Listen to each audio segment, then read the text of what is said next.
Welcome to this new lecture on optimal control. So last lecture was about optimization. Now we will see the optimal control and we will see that it's quite different. The general problem is of determining an optimal control of a process can be summarized as follows. You have to check the initial and final conditions. You have to satisfy various imposed constraints and you need to optimize a selected criterion. Let's see this together. So problem formulation. First of all, you need to start by the modeling. The system studied is characterized by three sets of variables. You can have output variables, usually directly accessible and grouped in the vector y of the dimension m. The output variables are the variables that you are measuring.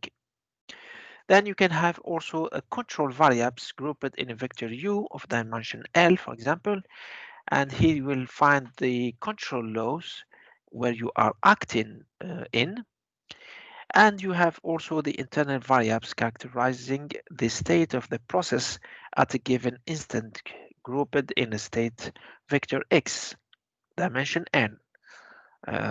If you take an example of the motor, the internal variable could be the flux, could be the current. The output variables are all variables that you are measuring.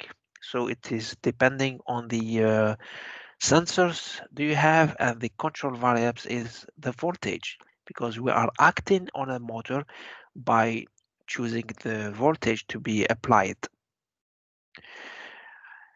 All what is interesting for us is the positive time. We don't look forward or don't look backward. So we are working in positive, strictly positive time. This is what is called the causal system. So start with the modeling. So x dot, which is the derivative of x regarding the time, is given by this function, any function of x, u, and t, any function of the variable x, of the control u, and the time. And this is the general representation, which is nonlinear 1.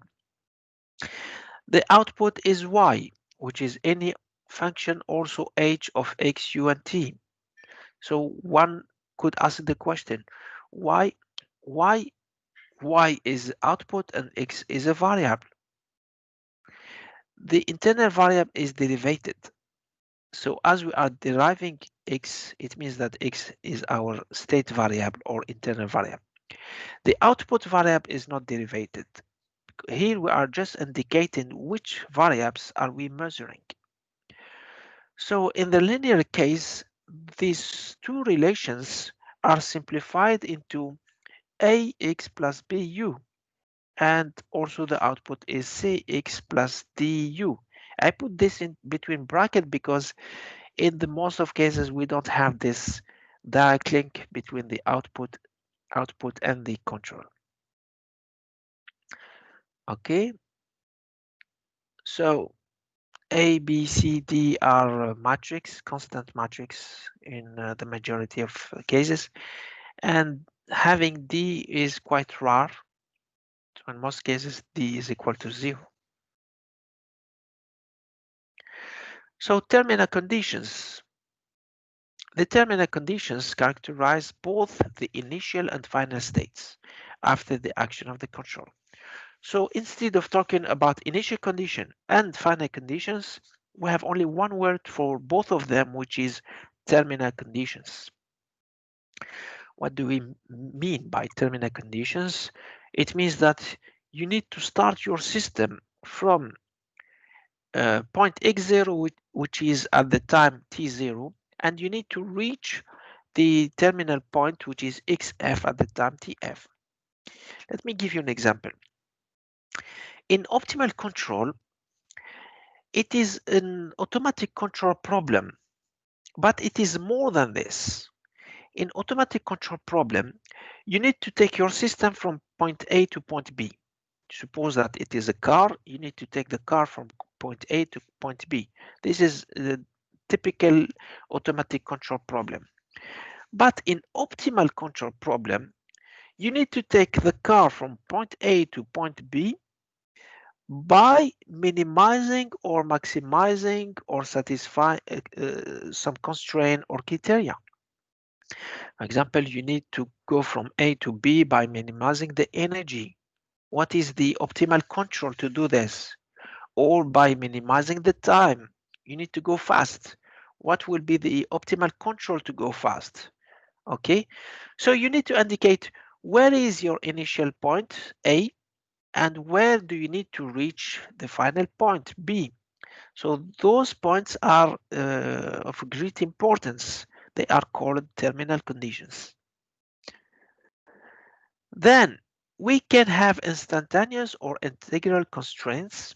The instantaneous constraints, they characterize generally the physical limitations on the control or on the process state. This type of constraint is expressed by inequalities of the form. We have this constraint which is limited, less or equal than zero. Okay, one can have the equalities constraint. Okay, so we have first, in order to solve this, we can change this inequalities constraint into equalities constraint just by defining a new parameters or new variable v square. Why v square? Because we need that all these variables is becoming positive. So we can transform these inequalities into this one. Instead of solving q is less or equal than 0, we can solve q plus v squared equal to 0. Okay. I will give you an example of this later. Then we can have also integral constraints, often linked to limitation resources or limitation of the results of our actions. The constraints are expressed in the following forms. The integral of p is less or equal than 0. This is quite difficult to solve. This is why we introduce again this variables, which is strictly positive by putting it at square form. And instead of solving this integral constraint inequality, we will transform it into integral constraint equality to be solved. Choice optimality criterion. The optimality criterion can take into account the following. We can take the initial and final values of the states. For example, your criterion is to start from this point and to reach this point without any error, without any static error. You need to start exactly from here and to reach exactly this final point. You can also find in your criterion the minimization of the final deviation from a given reference. You need to minimize the error.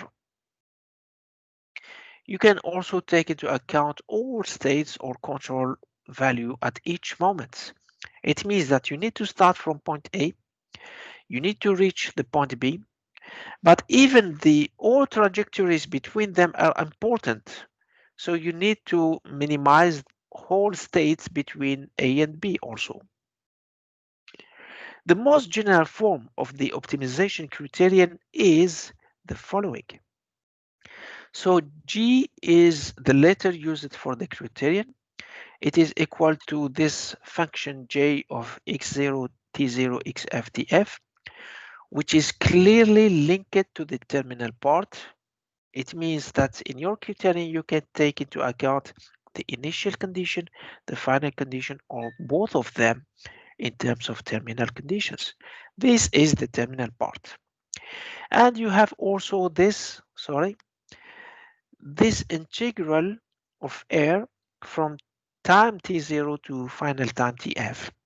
And this should be minimized or maximized. So your role is first to know what are the terminal conditions, what do you need to minimize or maximize to write the criterion, then to solve it in order to find the optimal control that will satisfy all this constraint and criteria. So the main criteria used are criteria, as I have indicated in the last lecture, criteria is the plural of criterion. So you need to minimize the time criteria, use it in minimization problem associated with the duration. Okay, in your criteria, you can also have a quadratic criteria and the energy minimization problem, control problem, stabilization, motion tracking. So if you need to minimize the energy, you need to use a quadratic criteria. The third one is the conception criteria, concern the production process, which we want to reduce operation cost and autonomous process with limited resources to increase the operating time. Be careful, minimizing the energy is different from minimizing the consumption. Consumption is different. Okay, for example, if you are driving a car, the consumption is directly linked to the acceleration pedal. So if you are accelerating, you are using the fuel. So this is the consumption. The energy is the total energy of the car. Okay, so if, for example, if you are in a road with a slope, okay, descending slope, you can stop accelerating and stop also braking, and the car will go down just by the gravity. So if you are not accelerating, you are not consuming, but you still have energy. So please pay attention. There is a difference between minimizing the energy and minimizing the consumption. We'll see all these in two examples. How do we have to do to determine the optimal control? Given R, which is function of X, R is belonging to D, which is included into R. So D is a set inside R. It could be R, but let's take the general case. It's optimal. It means maximum is obtained if R at this point is equal to R star. Okay, so we are looking to minimize or maximize R. Okay, in order to do this, we need to find the optimal X that will minimize or maximize R. So the optimal X will give us R start. If you evaluate R at X start, we will call this point R star. At X star, you will have R star. R can be written as the following. This is the limited development of R around the optimal point. This is the derivative of R regarding X, dx, and this is the second derivative, and these are terms of third order. This is limited development of R. So if you do delta R, the difference between R and its optimal point, so this minus this, R minus L start, you will find this. You will find the rest. Let's take this notation. If we write R lower script x, it means that this is the derivative of R regarding x. Okay, if I put R lower script xx, it means that this is the second derivative of R regarding x. Okay, so R minus R start is the following. Rx evaluated at this optimal point, dx plus this is the second derivative plus the terms of the third order. So at the extrema, the gradient is equal to 0. We have seen this in the last lecture. If you are at the extrema, if you are at the maximum or minimum, the derivative is equal to 0. The gradient is equal to 0. I remind you that this is a sufficient condition and not necessary condition. If you are an extrema, the gradient must be equal to 0. So the gradient is the first derivative. It means that Rx start should be equal to 0.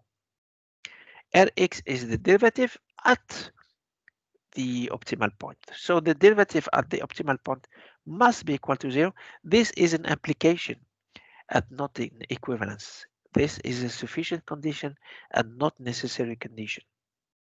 So if R start is a maximum, it means that this is equal to 0. Okay. R minus R start, this is maximum. Okay. So R minus R start are all strictly negative because the R start is a maximum. It means that R is less than R start.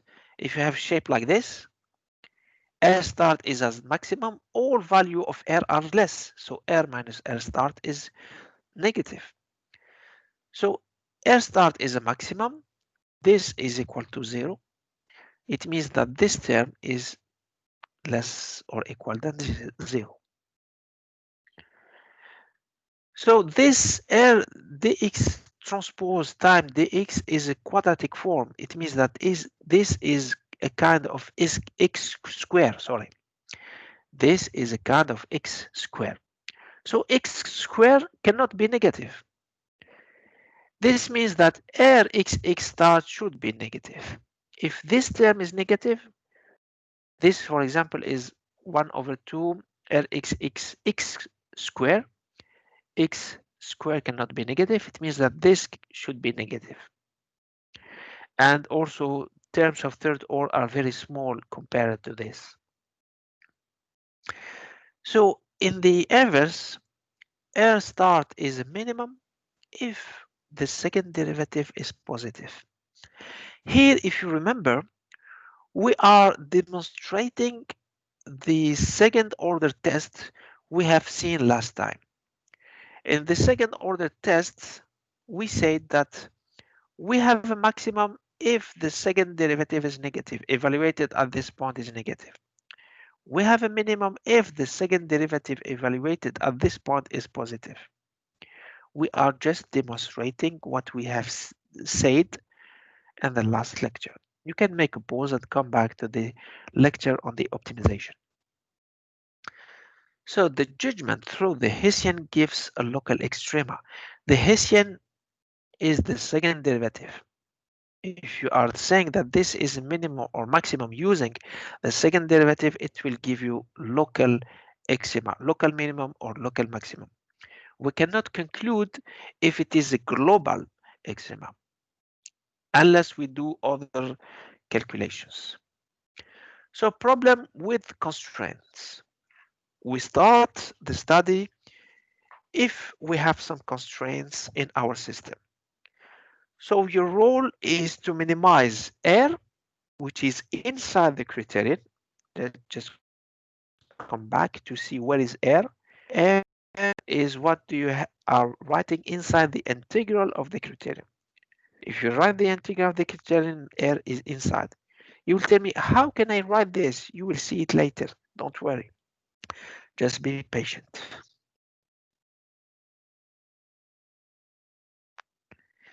So we need to minimize R, which is function of X and U, slash U. It means that we need to minimize R by selecting the right U. We need to minimize R by selecting the optimal control U. To consider the case where you have a static constraint, it means that your function f is equal to 0 or constant. Where is f? So f can be found in the model of your system. X, you can have if x1 dot angel in the have f. So in the first case, our constraint f is constant. It means to either it is equal to 0 or another constant different from 0. How to see the optimal control in this case? Which says that in this approach, the problem with constraints is bring back to a problem without constraints.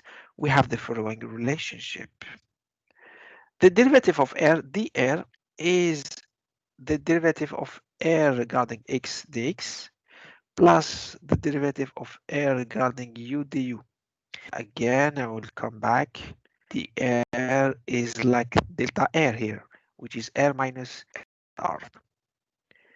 We write generally dr instead of delta because we are dealing with a small variation. So dr is rx dx plus u. Why I have derived regarding x dx and u du? Because we are telling that r is function of x and u. So if I need to derive r, I need to derive regarding x dx plus regarding u du.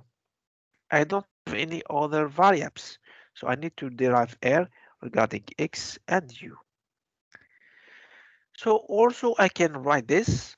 F is also a function of x and u. So df is fx dx plus fu du. However, the constraint is constant. It means that the derivative or the variation in f is constant. This is the variation, but it is constant. So another point of f minus another point of f, since they are all constant, the derivation or the difference is equal to 0. So from the second equation, I can extract either dx or du. So I choose to extract dx. So dx from here is equal to minus fx power minus 1. So the inverse of this times fu du. Okay. So I have multiplied the two sides by fx inverse of fx, and I have taken fu du from the other side. This is dx. What can I do with dx? I can inject it here. Okay. So dr, I will inject it, and everything will be as function of du. Make a pause and make your calculation alone. You will see that we can find this. So we are searching to find or to reach the optimal point, which is air start. Okay. We need to find air start. So we need to find which value of air that will reach air start. It means if we are at air start, if air is equal to air start, delta air or dr is equal to 0. If we reach air start, it means that air equal to air start, delta air is equal to 0. This is why I write we search to put this equal to 0. Delta air is equal to 0. If delta air is equal to 0, it means that we have what we have between bracket is equal to 0. So we have to solve this in order to find where is the optimal point and what is the control, the optimal control to reach this point. We came back to a simple minimization problem, because here we have to solve the derivative of r regarding u minus the derivative of r regarding x minus the inverse of s of f derivative regarding x times the derivative of f regarding u equal to 0. Since we have r, we have f, we can calculate all this derivative, put this equal to 0 and solve it. The problem here is in the calculation of the inverse of this function, because maybe this inverse doesn't exist. So how can we solve it if I cannot calculate the inverse? In some problems, I cannot calculate this inverse of f. What can we do with this? So the direct approach is quite easy, but in some cases, I cannot calculate this inverse because it doesn't exist. So then Lagrange came and he proposes something different. He will tell me if it is really different or not. Lagrange has introduced a parameter called lambda. The vector lambda is quantity called the deputy vector. In French, we say vector adjacent. Constitutes an intermediate variable to simplify the calculations. See what Lagrange proposed. He said, define lambda, which is equal to this. Come back in the previous slide, we need to solve this. He said, okay, what about if I define lambda equal to minus Rx Fx minus 1? He just put this equal to lambda. And he said, I solved the problem. You cannot calculate the inverse of f. Just call all this lambda. Does he really solve the problem? He just introduced a new variable called lambda. But he said, yes, I have solved the problem. Can you figure out how he solved the problem? He just put this equal to lambda. Yes, he solved the problem because the resolution is different. So he put minus Rx Fx minus 1 equal to lambda. Okay, lambda transpose because it may be a vector. So transpose is the inverse. Okay, transpose is a line vector where, sorry, yes, lambda transpose is a line vector where lambda is a column vector. So you can define it here or here, depending if previously you have written dx as function of the rest or du as function of the rest. But if you have followed it like this, lambda transpose should be equal to this. So the previous problem has been transformed into this. And he said, I have solved the problem. He just changed the variable name. Yes, he solved the problem because in the Lagrange approach, we don't need anymore to calculate the inverse. Sorry. We don't need to calculate anymore the inverse of this function. L'approach is telling us the following. Try to solve this by finding any parameter lambda who can solve it. So you can solve it by a calculation method, computational method, or analytical method. You don't need to inverse fx minus 1, but just find lambda, any lambda, who will be able to solve this. And indeed, the problem has been solved like this. So thus, instead of finding the inverse, we are just looking for lambda, such as these are equal to 0. Find lambda in order to solve this. Things will be clear with examples, don't worry. The problem solves a system of partial differential equations. So here you have partial differential equations. So you have to solve a set of systems where you have partial differential equations. Take now a problem with constraints, which is the general case.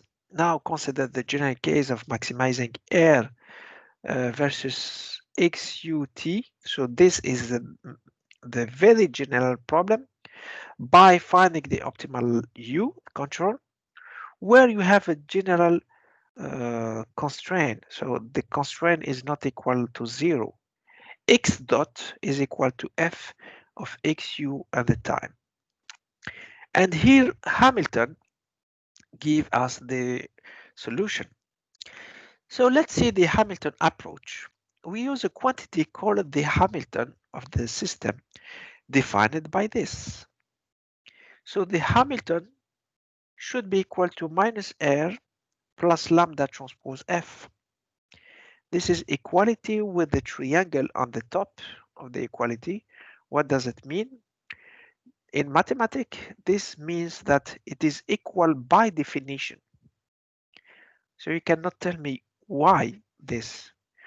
It is because Hamilton decided to write his quantity h equal to this by definition. You will see later why, but he has the right, since he's saying it is equal by definition to this. So R is a scalar used in the criterion to be minimized. If you come back, remember the criterion G equal to J plus the integral of R. So R is this, what you have inside the integral in the criterion. F is the state of your system, x dot equal to F. Lambda is to be found, is to be calculated. So we need to minimize H. H should be minimized. So minimum of H by finding the optimal control U is this. So again, we have to write the dH, the variation of H regarding all its parameters. So it is hx dx, the derivative of H regarding x dx, plus hu du, plus h lambda d lambda equal to 0. Okay, here we are dealing with the partial derivation. So partial derivation is different from the derivation of the time. We don't derive versus the time here, because this should be true all the time. So as we are looking for the optimal h, it means that dh is equal to 0, as I have explained it later. So dh is h minus h star. H should be equal to h star if you are at the maximum. So dh is equal to 0. So we need to solve this system, but Hamilton gives us the canonical equations. He said that in order to solve this, you have to solve the three canonical equations, which are hu, which is the derivative regarding u. So if you take this, you derive regarding u, you should find minus ru plus lambda transpose fu equal to 0. Here I feel that you have a question. Your question will tell me, hey, here we have a minus, where we don't have it here. You will see that this is not a real mistake, because we'll prove it later. If you put minus or plus, you will obtain the same thing. Okay, don't worry, you can put minus or you can put plus. We will obtain the same results. Okay, so then hx, so we have to derive this regarding x. It is Rx plus lambda transpose Fx, but this should be equal to minus lambda dot, the derivation of lambda versus the time here. And h lambda should be the derivation regarding lambda, which is F. And this derivation should be equal to x dot, which is the derivation of x versus the time. We don't have the time to prove this from where it comes, why he put this, but we need to know how to use it. So please admit this, admit it, as it is the canonical equations of Hamilton, and I will show you how to use them in examples. So the equation 912, this one, will help you to define or to solve lambda, to find the vector lambda, because lambda needs to be found. The optimal control U star is that which maximizes the Hamiltonian where constraints and terminal conditions being satisfied. This is the optimal control U star, which needs to maximize or minimize the Hamiltonian and respecting constraints and terminal conditions. So remark, we can show that in stationary case, the maximum of the Hamiltonian constraint is the following. So if you are working in the stationary case, you can still use the Hamilton approach, but you have just to put h is x equal to 0. Let's come back here. The Hamilton approach is not to be used only in the general case, but it can also be used in static case where fx is equal to 0.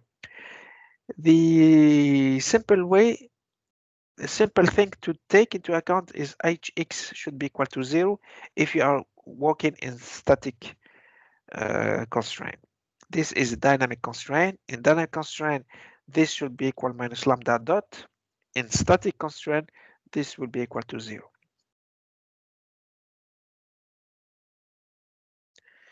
In 910, identical reasoning and result is found if one takes this. So this is what I said in the previous slide. In the Hamiltonian, you can put minus or plus. You will obtain exactly the same result. We will demonstrate it later. This depends on the goal. It will simply define if you are maximizing or minimizing. Are you looking for maximum or minimum? Okay, so if you put minus, you are looking for maximize h. If you put plus, you are looking for minimizing h. But in the both situation, you will find the same optimal control u. We have addressed a similar problem in the last slide of the optimization. So if you put minus or plus, you will find the same optimal control u. So main optimization criteria, there are three families of fundamental problems in optimal control. You can minimize the time. What will be the control that or which will minimize the time? So the criteria will be simple. It will be the integral of 1 dt from t0 to tf. Why we have put 1? Because if you integrate it here, integration of 1 dt, what is the integral here? It will be the time. So the criteria will be the time. So if you in your problem, the objective is to minimize the time, this is your criteria. As we said, R is what you have inside the integral. So here R is equal to 1. Then you can need to minimize the conception. If you are dealing with the minimization of the conception, the criteria should be this, the integral of the absolute value of u. So R is the absolute value of u. The third and last one, minimization of energy. And here you have to put the integral of u squared because u squared represent the energy. Okay. So R here is u squared. You can also have a combination of several optimization criteria in such a way.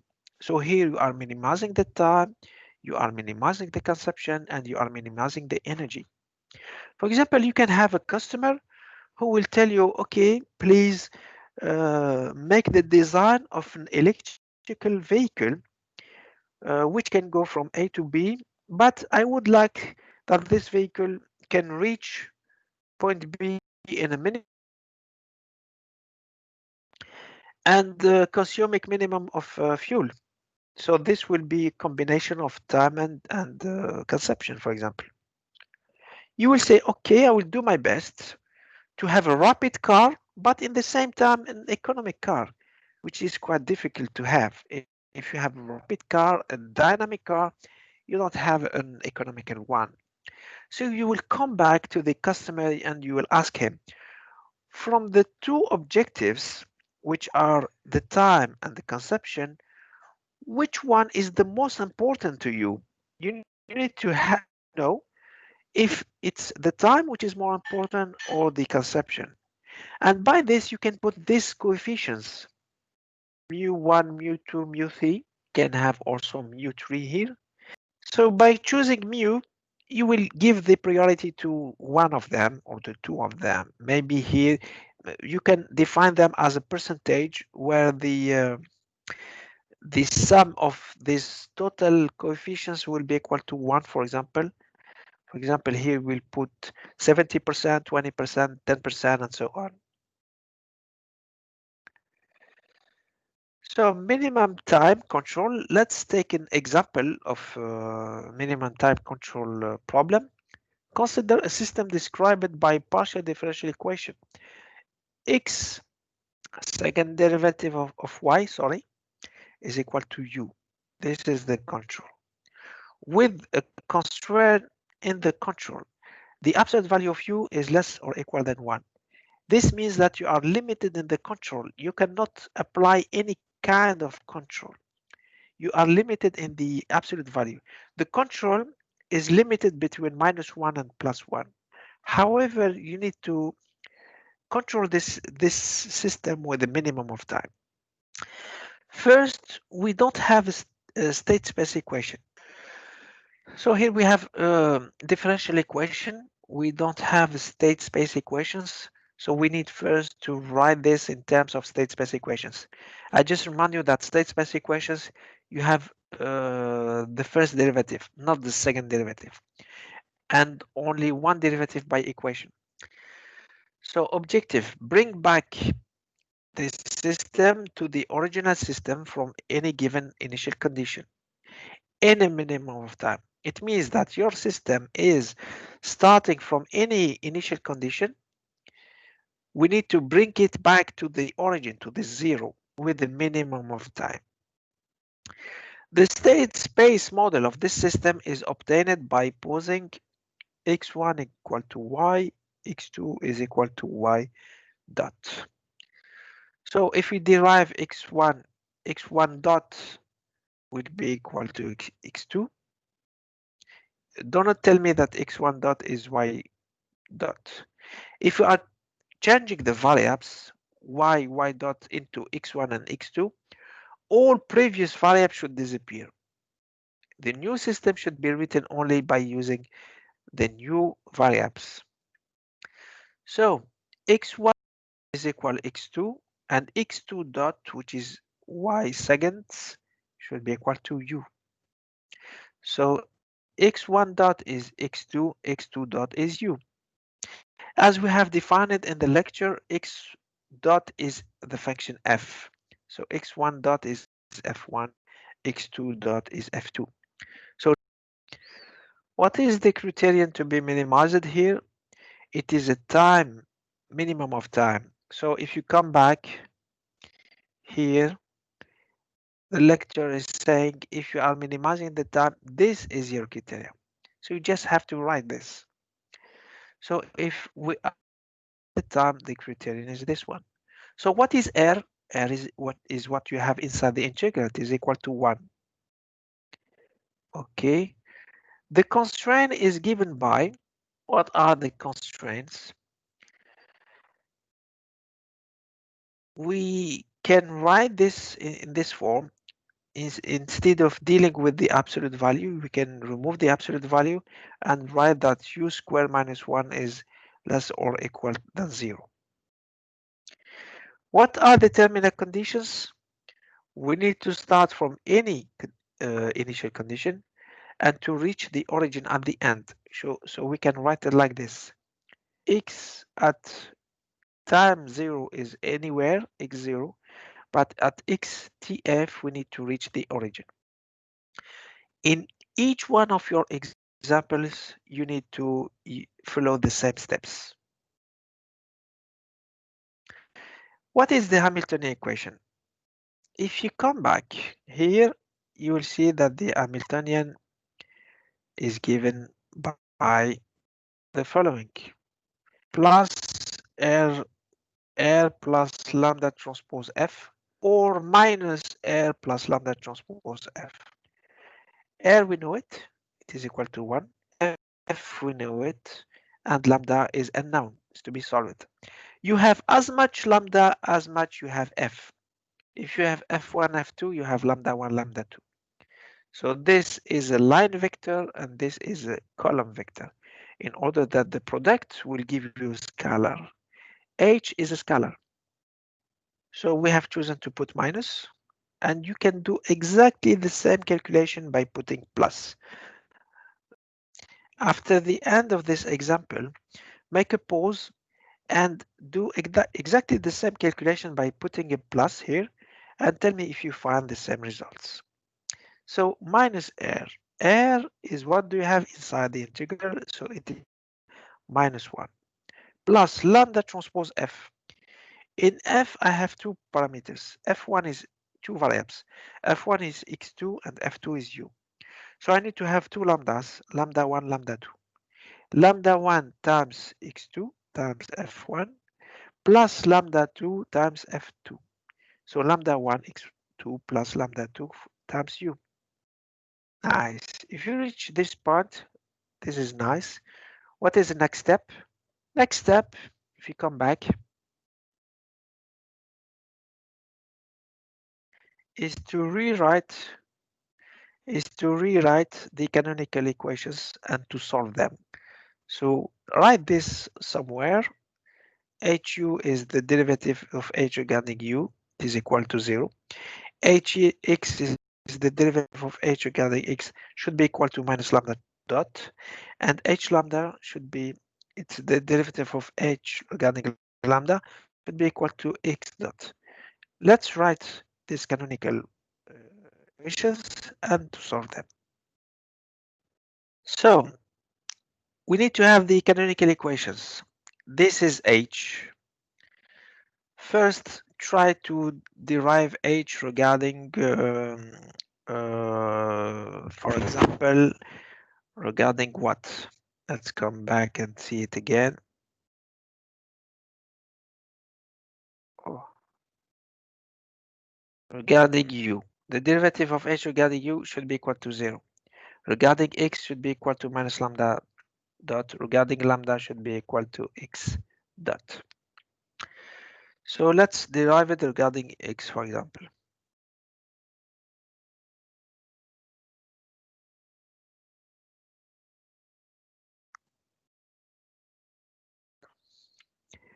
Let's derive it regarding x. We have two x, x1 and x2. So we need to derive it regarding x1 and regarding x2. The derivative of lambda of h regarding x1 is 0. And this should be equal to lambda 1 dot.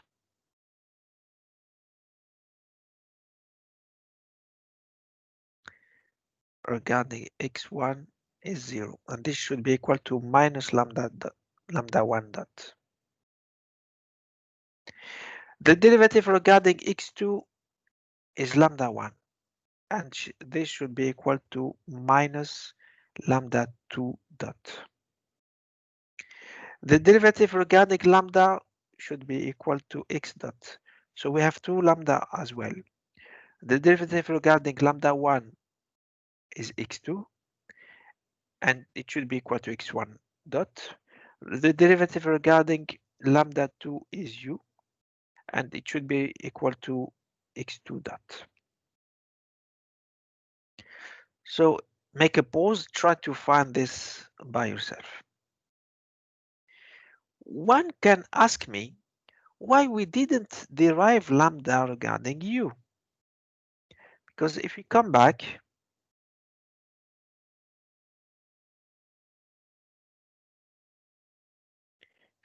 here, we have the derivation of lambda regarding u, which should be equal to 0. The answer is the following. Just mind that we are looking for lambda, the optimal control. The answer is the following.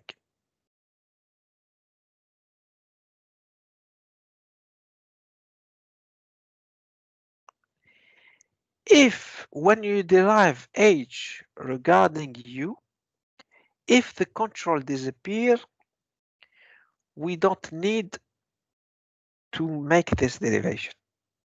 In other words, this derivation will not be useful.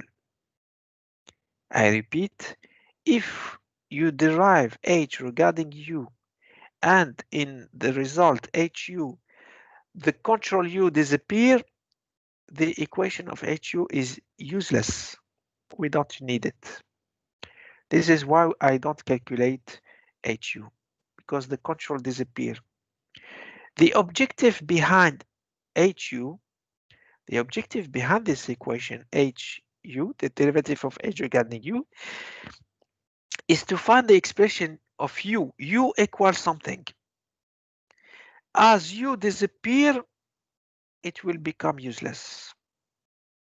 Okay, Let's see how to solve this. We obtain, see here, lambda 1 dot is equal to 0. It means that lambda 1 is constant.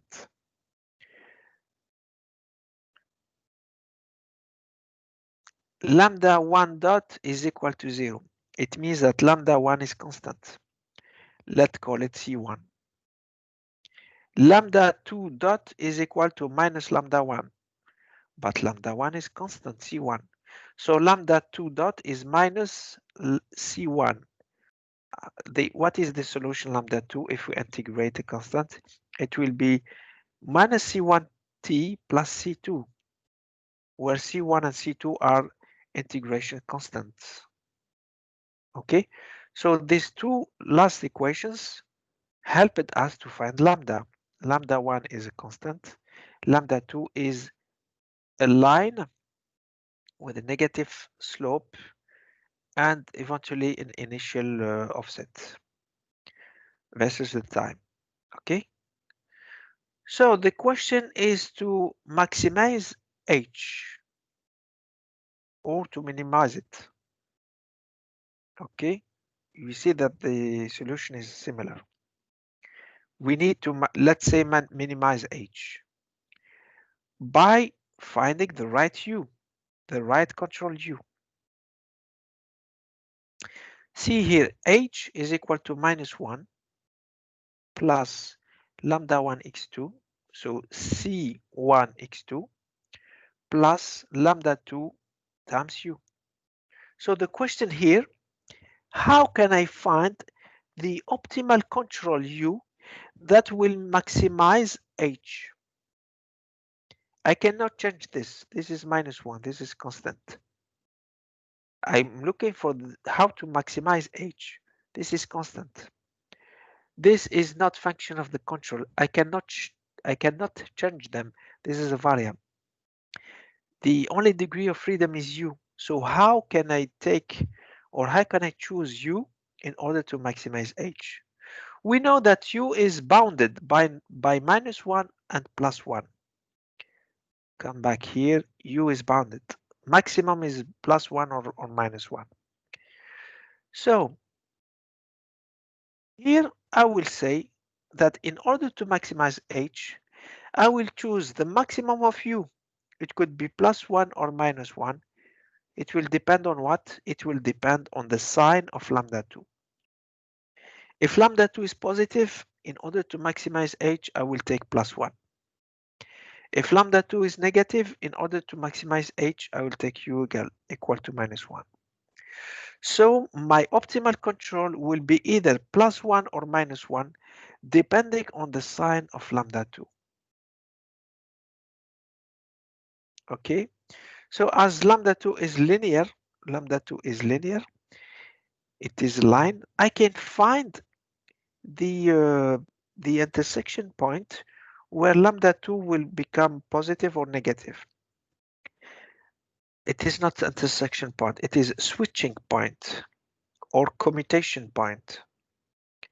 Okay, so from t0 to t commutation, I will apply u0, which is 1, and from commutation point to the final point, I will apply minus 1. In other way, this is the classical trajectories of x2 and these are the classical trajectory of x2 and x1. So they can start from here, make loops where the amplitude will decrease till I reach the 0 if I apply minus 1, and I have this if I apply plus 1. It will take time to reach 0. And if I apply this optimal control, I will switch between plus 1 to minus 1 in order to reach rapidly the 0. This is the control, the optimal control that will take your system to the origin in a minimum of time. So let's see another example. You will see that the process is always similar. Now we are dealing with the minimum of energy control. You need to find the control U in order to minimize the energy. Given a system defined by the following state equation, x dot equal to 0. Is it a state space equation? Yes, because we have only one derivation and it's first order derivation. What are the objectives? From x0 at t0 to the value you need to reach the value xf at tf by minimizing the energy. Find the control to minimize the energy. Which criteria to be minimized? Go back here and find in the list of the criterion which one will minimize the energy. Minimize the energy is the integral of u squared. So I just have to write it. We see that it's quite easy if you understand the idea. The criterion to be minimized is the integral of u squared. What I have inside the integration is r. So r is equal to u squared. Then, what is the Hamilton? Hamilton is r plus lambda transpose f. How many f do I have? I have only one. I don't have x1 dot equal x2 dot equal. I have only one. So f is only one. So lambda is also only one. What is the value of f? X dot is equal to f, so f is u. So the Hamilton is very easy. U squared plus lambda u. Again, you can put plus or minus. Make a pause at the end and do exactly the same calculation with the minus. You will see that the control is similar. Then we need to solve by using the canonical equations that are here. Okay. In the previous example, we didn't use HU. HU will give you directly the optimal control. Why we didn't use it? Because when deriving H regarding U, the control disappeared. However, here, if we derive H regarding U, the control will remain. So I will use the first equation in order to find the control easily. What is the derivation of H regarding U? This derivation should be equal to 0. Let's do it together. It is 2u plus lambda, which should be equal to 0. Okay? We'll do it later. H regarding x, there is no x. So h regarding x is equal to 0. And it should be also equal to minus lambda dot. So lambda dot is equal to 0. It means that lambda is constant. Okay? Now I will calculate h regarding u. Let's do it together. H regarding u is 2u plus lambda, which is equal to 0. Minimizing the Hamilton gives, I said minimizing, because I have put plus. If I put minus, I will say maximizing. H regarding u should be equal to 0. And the second order test is calculating the second derivative of h regarding u. It should be positive in order to say I have a minimum. And the second derivative should be negative in order to say I have a maximum. So let's do it together. H regarding u is 2u plus lambda, which is positive, equal to 0. And the second derivative regarding u will be 2, which is positive. It means that I will have a minimum. So this will help me to find lambda is constant to have the control. U is also constant. So what is the value of u? U is minus lambda over 2, but lambda should also be found. So how can I find the value of u? I will come back here. X dot is equal to u. If I integrate between x t0 and t, sorry, between time 0 and t, I will find x t minus x t0 equal to u times t minus t0. This is the integration regarding the time. If I integrate, I will obtain from t0 to t xt minus xt0 equal to u times t minus t0. We say that u is constant, so I can find this u0, which is constant, using this equation. Using this equation, u0 is xf minus x0 divided by tf minus t0. Those information are given in the exercise. We know where is the initial condition and we know where is the final condition. So if you need to minimize the energy for this system, your control should be constant. You just have to calculate xf minus x0 and divide it by tf minus t0. This is how we solve the energy minimization problem for this particular example. Let's see the third example, which is consumption minimization. Minimum consumption control. This is our system. It means that f is ax plus u. The objective, find if it exists, the control allowing to take the system from x0 at time t0 to xf, which is the origin, at fixed time tf, by minimizing the consumption. And we have also a constraint in the control. The module or absolute value of u is less or equal than 1. So u is limited, bounded between -1 and 1. We need to minimize the consumption. Let's do it together. What is the criterion? We have see it later. G should be the integral of the absolute value of u because we are minimizing the consumption. So R is absolute value of u. F is the following. So we can find easily the Hamiltonian. What is the constraint? Constraint is this one. The absolute value of u is limited by 1. What is the Hamilton? H is minus R plus lambda F. So minus R plus lambda times F.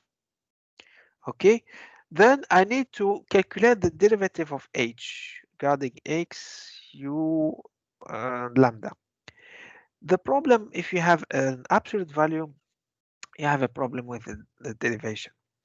This is why we will write H without the absolute value by defining it into two sets. This is H if U is positive, so I will use this. And this is H if U is negative. This is how I can remove the absolute value by defining two H. So if I need to derive, I will pay attention. If U is positive, I will derive this. And if U is negative, I will derive this. Again, is HU useful or useless? Can I derive H regarding U? Is it useful or useless? Here it is useless because if I derive H regarding U, the control will disappear. So I cannot find the expression of the control using HU. So we will not derive H regarding U.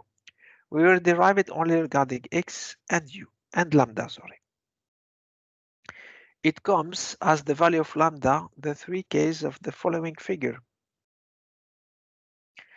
Okay, depending on lambda, if I plot H regarding U, because the only thing that I can change here, the only degree of freedom is U. I cannot change X, which is a state variable. Lambda, I don't know it. It can be constant or variable. I cannot change it. The only thing that I can change is U. So I will plot H versus U. Okay, let's see here.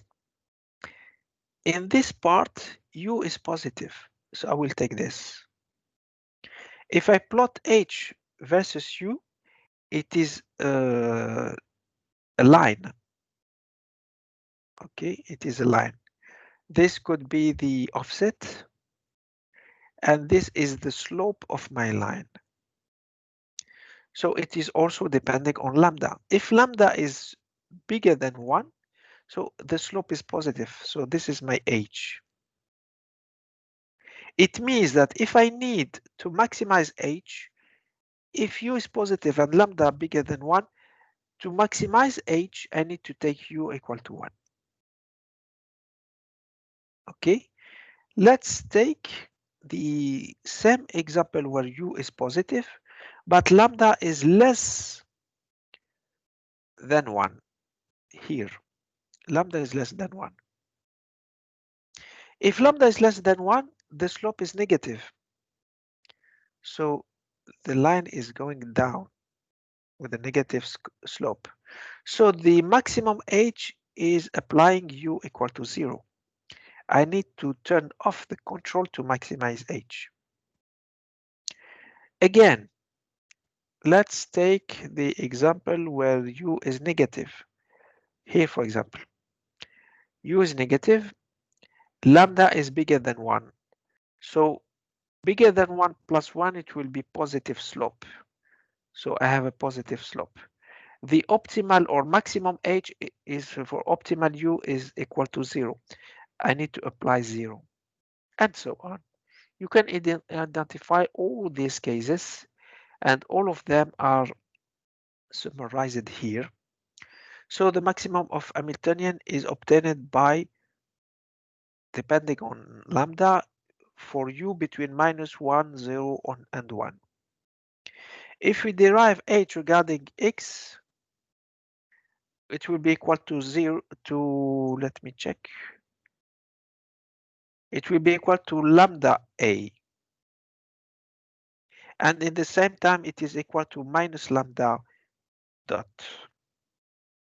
Okay, so lambda dot equal to minus a lambda. So if we solve it, the solution lambda will be in this form. It is an exponential. C and A are parameters. Okay, and this table will summarize what I was saying previously.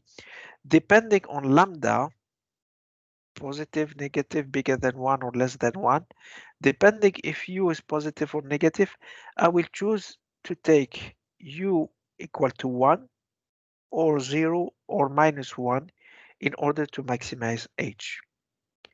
So if I cannot use hu, because h, when deriving h regarding u, the control will disappear, I need to make this kind of studies in order to see which control could be maximize h. But as in the previous example here, if I can derive h regarding u, if u still in the derivation, this equation will be useful. So this equation will give me directly the control. Because hu will be equal to 0, I can solve it. So the optimal control can be obtained directly. I just have to solve the other equations in order to find lambda, because generally u will be a function of lambda.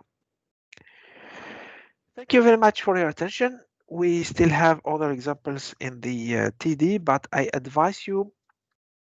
highly advise you to do again and to see again this video many times and do the examples in order to be ready for the TD. Thank you. See you next time.